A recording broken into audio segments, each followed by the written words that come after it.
ಕೆಪಿಎಸ್ಸಿಯಲ್ಲಿ merit ಆಧಾರದ ನೇಮಕಾತಿಗಳು ನಡೀತಾ ಇಲ್ಲ. ಸರ್ಕಾರ ಯಾರ ಹೆಸರಿನ ಚೀಟಿ ಕೊಡುತ್ತಂತೆ ಅವರನ್ನೇ ನೇಮಕ ಮಾಡಲಾಗ್ತಿದೆ ಎನ್ನುವಂತ ಆರೋಪ ಕೇಳಿಬರ್ತಿದೆ.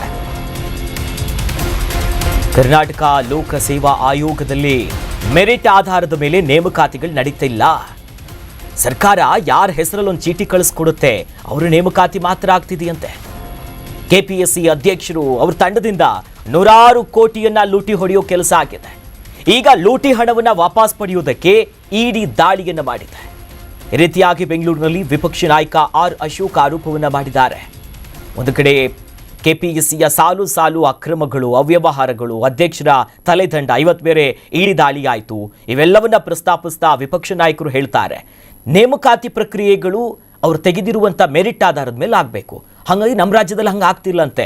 ರಾಜ್ಯ ಸರ್ಕಾರ ಒಂದು ಚೀಟಿಲಿ ಬರ್ಕೊಡುತ್ತಂತೆ, ಇವ್ರ ಹೆಸರು ಇವ್ರನ್ನ ಅಧಿಕಾರಿಯಾಗಿ ಮಾಡಿ ಅಂತ, ಅವ್ರನ್ನ ಮಾತ್ರ ಆಯ್ಕೆ ಮಾಡಲಾಗ್ತಿದೆಯಂತೆ. ಈ ರೀತಿಯಾಗಿ ಆರ್ ಅಶೋಕ್ ಹೇಳಿದ್ದಾರೆ. ಮತ್ತೊಂದು ಕಡೆಯಲ್ಲಿ ಈ ಎರಡೂ ಪಕ್ಷ ಅಧಿಕಾರದಲ್ಲಿರೋ ಸಂದರ್ಭದಲ್ಲೂ ಕೂಡ ಒಂದು ಬಾರಿಯೂ ಕೂಡ ಸಮರ್ಥವಾಗಿ ಪರೀಕ್ಷೆಯನ್ನ ಮಾಡಿಲ್ಲ ಅನ್ನೋದು ಸ್ವಲ್ಪ ನೆನಪು ಮಾಡ್ಕೊಂಡು ಮಾತನಾಡಬೇಕು. ಕೆಪಿಎಸ್ಸಿ ಹಗರಣದ ಬಗ್ಗೆ ಬಿಜೆಪಿ ವಿಧಾನಸಭೆಯಲ್ಲಿ ಸುಮಾರು 2 ದಿನಗಳ ಕಾಲ ನಾವು ಚರ್ಚೆ ಮಾಡಿದ್ದೀವಿ. ಕೆಪಿಎಸ್ಸಿ ಬ್ರಹ್ಮಾಂಡ ಭ್ರಷ್ಟಾಚಾರದ ಬಗ್ಗೆ ಎಳೆಯಾಗಿ ಬಿಡಿಸಿದ್ದೀವಿ. ಯಾವುದೇ ರಾಜ್ಯದಲ್ಲಿ, ಉತ್ತರ ಪ್ರದೇಶ ಅಂತ ರಾಜ್ಯದಲ್ಲಿ ಕೆಪಿಎಸ್ಸಿ ಮೆಂಬರ್ ಇರೋದು 8 ಜನ. ನಮ್ಮ ರಾಜ್ಯದಲ್ಲಿ ಡಜನ್ ಗಟ್ಲೆ ಇದ್ದಾರೆ, 18 ಜನ ಏನೋ ಇದ್ದಾರೆ. ಅಂದ್ರೆ ಲೂಟಿ ಮಾಡೋದಕ್ಕೋಸ್ಕರ ಜನಗಳನ್ನ ಜಾಸ್ತಿ ಮಾಡ್ಕೊಂಡಿದ್ದಾರೆ.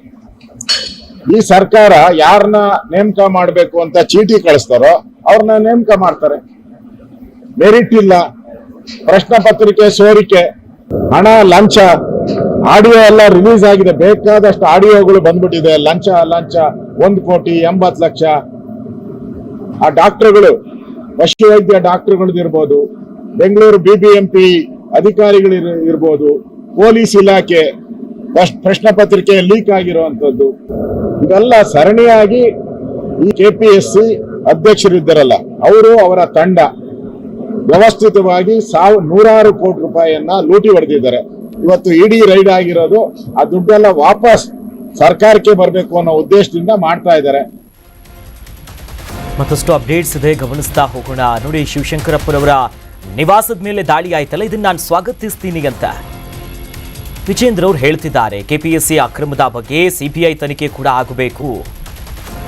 ಯುವಕರಿಗೆ ಯಾವುದೇ ರೀತಿಯಾದಂತಹ ಅನ್ಯಾಯಗಳಾಗಬಾರದು. ಬೆಂಗಳೂರಿನಲ್ಲಿ ಬಿಜೆಪಿಯ ರಾಜ್ಯಾಧ್ಯಕ್ಷ ಬಿವೈವಿ ಆಗ್ರಹವನ್ನ ಮಾಡಿದ್ದಾರೆ. ಇಡಿ ದಾಳಿಯನ್ನ ಸ್ವಾಗತಿಸ್ತೀನಿ ಅಂತ ಹೇಳ್ತಾ, ಜೊತೆಯಲ್ಲಿ ಕೆಪಿಎಸ್ಸಿಯ ಅಕ್ರಮದ ಬಗ್ಗೆ ಸಿಬಿಐ ಕೂಡ ತನಿಖೆ ಮಾಡಬೇಕು, ಸತ್ಯಾಸತ್ಯತೆಗಳ ಆಚೆ ಬರಬೇಕು ಅಂತ ಬಿಜೆಪಿ ರಾಜ್ಯಾಧ್ಯಕ್ಷರು ಮಾತನಾಡಿದ್ರು. ಕೆಪಿಎಸ್ಸಿ ಇವತ್ತಿನ ದಾಳಿ ಆಗಿರುವಂತದ್ದು ನಾನು ಕೂಡ ಸ್ವಾಗತ ಮಾಡ್ತೇನೆ. ಕೆಪಿಎಸ್ಸಿ ನೆನ್ನೆ ಮೊನ್ನೆ ಅಲ್ಲ, 16 ವರ್ಷಗಳಿಂದ ಕೆಪಿಎಸ್ಸಿನಲ್ಲಿ, ಕರ್ನಾಟಕ ಪಬ್ಲಿಕ್ ಸರ್ವಿಸ್ ಕಮಿಷನ್ ಅಲ್ಲಿ ಯಾವ ರೀತಿ ಅವ್ಯವಹಾರಗಳು ಆಗ್ತಾ ಇದ್ದಾವೆ, ಯಾವ ರೀತಿ ಪರೀಕ್ಷೆಗಳು ಸರಿಯಾದ ಸಮಯಕ್ಕೆ ಆಗದೇನೆ, ಪರೀಕ್ಷೆ ಆಗೋದೇ ಲೇಟ್ ಆಗ್ತದೆ, ಪರೀಕ್ಷೆ ತಡವಾಗಿ ನಡೆದ ನಂತರದಲ್ಲಿ ರಿಸಲ್ಟ್ ಬರೋದು ಕೂಡ 1 ವರ್ಷ 2 ವರ್ಷ ತಡ ಆಗ್ತದೆ, ರಿಸಲ್ಟ್ ಬಂದ ಮೇಲೆ ಅವ್ರಿಗೆ ಇಂಟರ್ವ್ಯೂ ಕರೆಯೋದು ಕೂಡ 1 ವರ್ಷ 2 ವರ್ಷ ತಡ ಆಗ್ತದೆ. ಲಕ್ಷಾಂತರ ವಿದ್ಯಾರ್ಥಿಗಳು ಹಗಲು ರಾತ್ರಿ ಶ್ರಮ ವಹಿಸಿ ಪರೀಕ್ಷೆನ ಬರೆದಿರ್ತಾರೆ. ಜಾತಕ ಪಕ್ಷಿಗಳ ತರ ಕಾಯ್ತಾ ಇರ್ತಾರೆ, ಇವತ್ತು ರಿಸಲ್ಟ್ ಬರುತ್ತೆ, ನಾಳೆ ರಿಸಲ್ಟ್ ಬರುತ್ತೆ ಅಂತೇಳಿ. ಆದ್ರೆ 16 ವರ್ಷಗಳಿಂದ ಈ ರೀತಿ ಆ ವಿದ್ಯಾರ್ಥಿಗಳ ಅನ್ಯಾಯ ಆಗದಂತೂ ಯಾರು ಕೂಡ ತಪ್ಪಿಸೋದಕ್ಕೆ ಸಾಧ್ಯ ಆಗಿಲ್ಲ. ನಾನು ಮೊನ್ನೆ ಕೆಲವು ಆಡಳಿತ ಪಕ್ಷ ಶಾಸಕರ ಹೇಳಿಕೆಯನ್ನು ಕೂಡ ಗಮನಿಸಿದ್ದೇನೆ. ಬಿಜೆಪಿ ಸರ್ಕಾರ ಇದ್ದಾಗ ಅವರ ಅಪಾಯಿಂಟ್ಮೆಂಟ್ ಆಗಿರೋದು ಅಂತೇಳಿ. ನಾನು ನೇರವಾಗಿ ಮತ್ತೊಮ್ಮೆ ಹೇಳ್ತಾ ಇದ್ದೇನೆ, ಯಾವ ಸರ್ಕಾರದಲ್ಲಿ ಅವರು ಅಪಾಯಿಂಟ್ ಆಗಿದ್ದಾರೆ ಅನ್ನೋದು ಮುಖ್ಯ ಅಲ್ಲ. ಯಾವುದೇ ಸರ್ಕಾರದಲ್ಲಿ ಅಪಾಯಿಂಟ್ಮೆಂಟ್ ಆಗಿದ್ರು ಕೂಡ ಕೆಪಿಎಸ್ಸಿ ಚೇರ್ಮನ್ ಇರ್ಬೋದು, ಸದಸ್ಯರಿರ್ಬೋದು.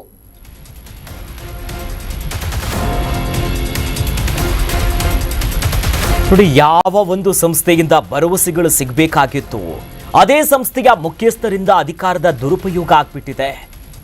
ಈ ರೀತಿಯಾಗಿ ಬೆಂಗಳೂರಿನಲ್ಲಿ ಮಾಜಿ ಡಿಸಿಎಂ ಅಶ್ವತ್ಥ ನಾರಾಯಣ ಅವರು ಹೇಳಿಕೆ ಕೊಟ್ಟಿದ್ದಾರೆ. ಕೆಪಿಎಸ್ಸಿ ಭರವಸೆ ಕೊಡಬೇಕಿತ್ತು, ಯುವ ಜನತೆಗೆ ಸರಿಯಾಗಿ ಪರೀಕ್ಷೆ ಮಾಡಿ ಒಳ್ಳೊಳ್ಳೆ ಅಧಿಕಾರಿಗಳನ್ನು ನಾಡಿಕೊಡಬೇಕಿತ್ತು. ಆದರೆ ಇವತ್ತು ಅದರ ಅಧ್ಯಕ್ಷರೇ, ಮುಖ್ಯಸ್ಥರೇ ಈ ರೀತಿಯಾಗಿ ಅಧಿಕಾರವನ್ನು ದುರುಪಯೋಗ ಮಾಡಿಕೊಂಡಿದ್ದಾರೆ. ಇದು ಖಂಡನೀಯ ಅಂತ. ಯಾರಿಗೂ ಬೇಕು ಅವರಿಗೆ ನೇಮಕಾತಿ ಮಾಡ್ತಾರಲ್ಲ, ಈಗ ಇಡಿ ರೇಡ್ ಕೂಡ ಆಗಿದೆ, ಅದು ಒಂದು ಒಳ್ಳೆಯ ಬೆಳವಣಿಗೆ ಅನ್ನೋದಾಗಿ ಅಶ್ವತ್ಥ ನಾರಾಯಣ ಅವರು ಇದಕ್ಕೆ ಸಂಬಂಧಪಟ್ಟಂತೆ ಮಾತನಾಡಿದರು. ಏನೊಂದು KPSC ಹಗರಣಗಳು ಸತತವಾಗಿ ಯಾವ ಒಂದು ಸಂಸ್ಥೆಯಿಂದ ಒಂದು ಯುವಕರಿಗೆ ಮತ್ತು ನಾಡಿಗೆ ಒಂದು ಭರವಸೆ ಸಿಗ್ಬೇಕಾಗಿದೆಯೋ ಆ ಸಂಸ್ಥೆಯಿಂದ ಆ ಸಂಸ್ಥೆ ಮುಖ್ಯಸ್ಥರು ಅಲ್ಲಿ ಏನೊಂದು ಸದಸ್ಯರಾಗಿ ನೇಮಕ ಆಗಿರುವಂತ ವ್ಯಕ್ತಿಗಳು ಮತ್ತು ಅಲ್ಲಿನ ಸಿಬ್ಬಂದಿಗಳ ಬಹಳಷ್ಟು ಅಧಿಕಾರ ದುರುಪಯೋಗ ಮಾಡ್ಕೊಂಡಿರುವಂತದ್ದು ನಾವೆಲ್ಲ ನೋಡಿದೀವಿ, ಕೇಳಿದೀವಿ. ಸತ್ಯವು ಹೊರಗೆ ಬಂದಿರುವಂತದ್ದು ಇದು.